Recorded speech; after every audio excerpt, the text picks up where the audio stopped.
I'm Pernai, the company director of ETHOSystems.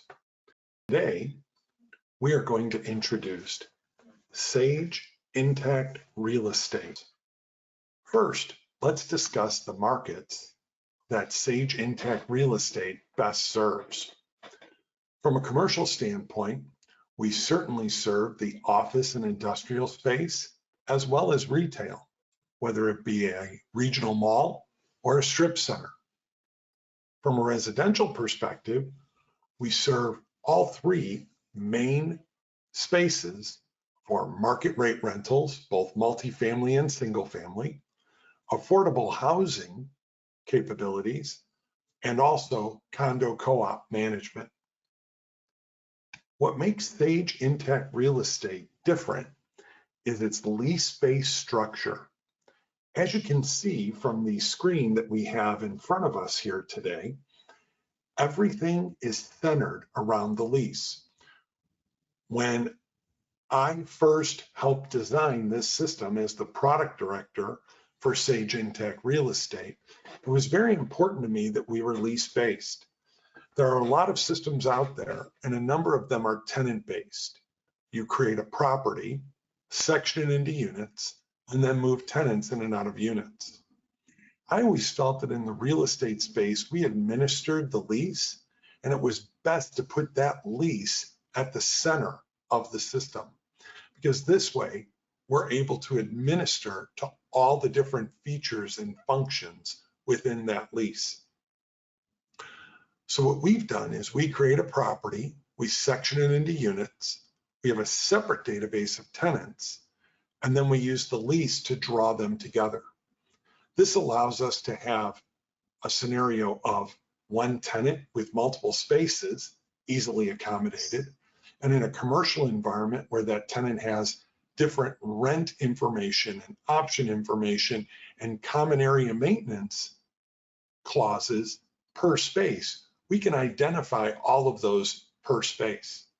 Similarly, we can have multiple tenants in one space. With the advent of COVID-19, we have seen quite a bit of sublease space become available in the market. Sage Intacct Real Estate's lease-based architecture allows us to make sure that those sublease tenants are administered correctly. We're able to identify the primary lessee and sublessee. We might only track contact information, or we might bill out various work orders or even rent if that's the way you'd like to administer the lease. And certainly from a residential perspective, the ability to have multiple residents within one unit is certainly a great feature to have. So, having introduced the product, now let's jump into a quick live presentation.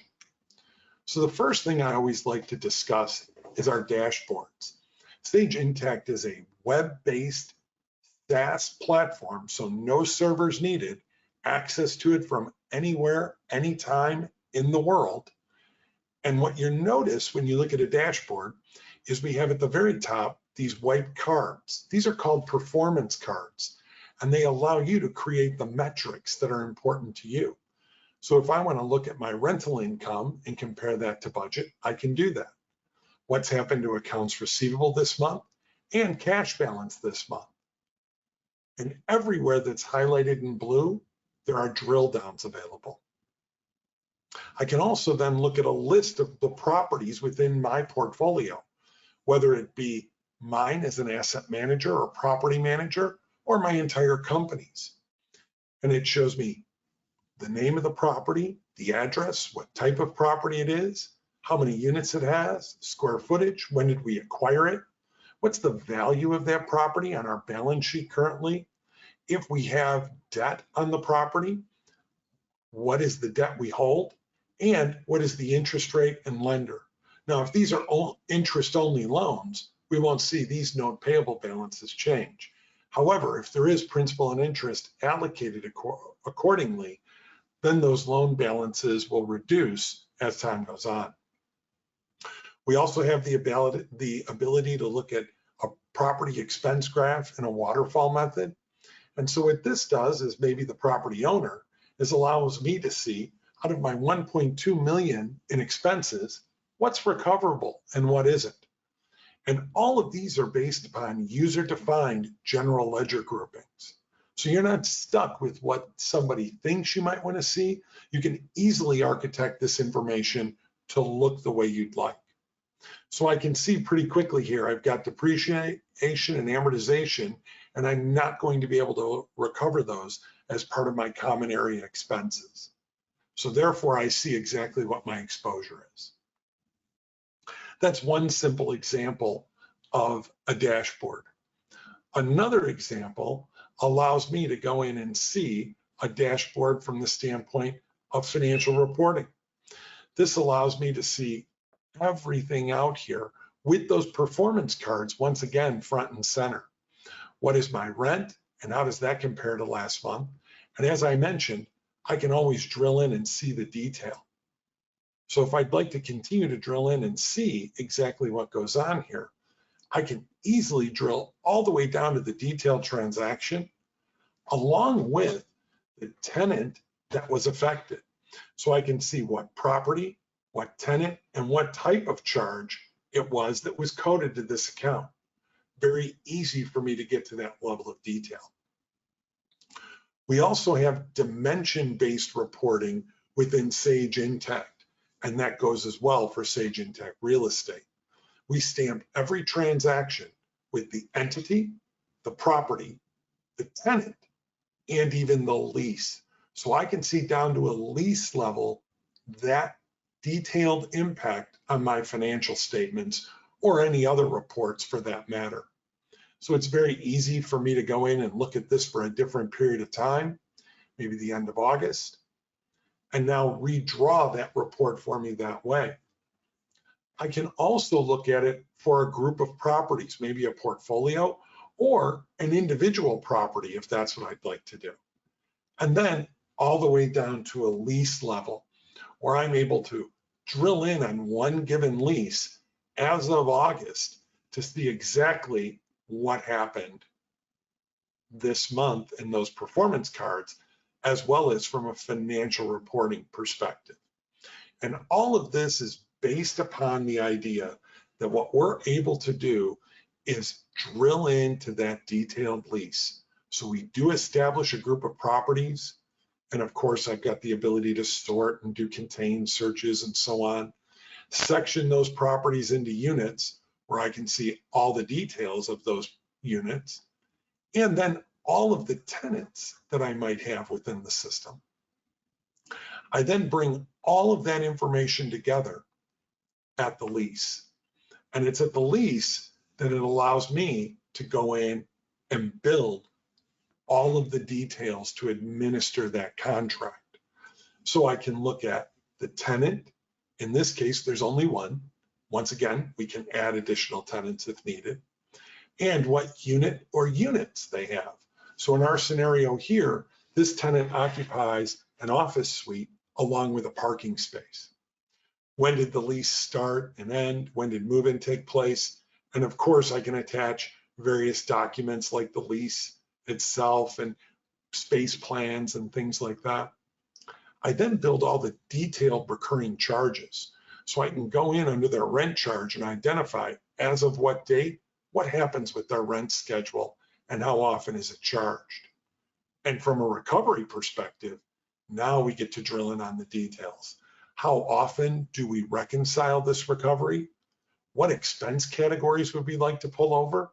And these are the tenant-facing names. They do not have to match what's inside the general ledger because I have the ability to call this utilities and then identify the total square footage from the unit over the total square footage from the property, or we can simply key in a manual percentage because we've all seen those leases where they don't always follow the exact pro rata share.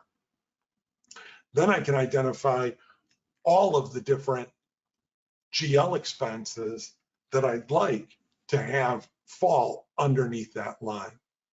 And don't think you have to do this for each and every lease. We have templates available. So you can build a template, map your general ledger accounts copy that over to your lease, and then make adjustments where necessary. And of course, we accommodate stops, caps, base years, along with different methods of whether they be dollars per square foot or flat dollar amounts.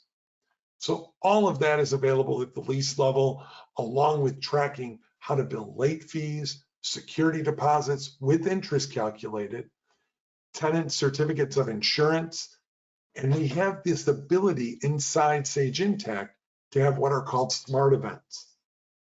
This allows us to have the system do automatic emails to the tenant and copy the property manager about an upcoming expiration on a certificate of insurance that's part of their lease requirements.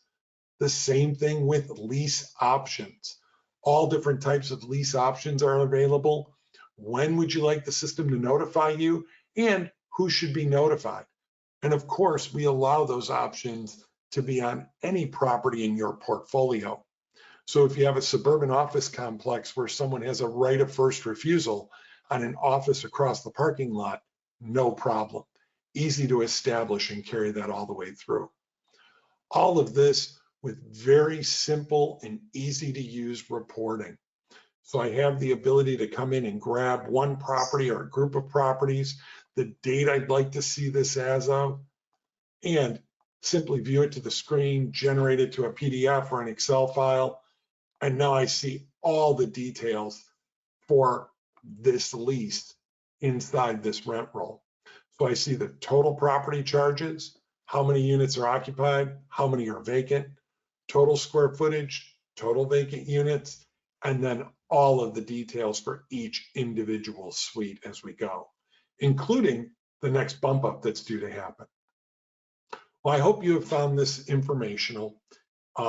It's our goal here with Sage Intacct Real Estate to make sure that you're able to follow through the setup of the property, the unit, the tenant, generate our lease, our first of the month billings, management fees, late fees, all sorts of reporting available as well. So thanks very much for your time. My contact information is at the bottom, and I hope you found this informational, and we look forward to hearing from you.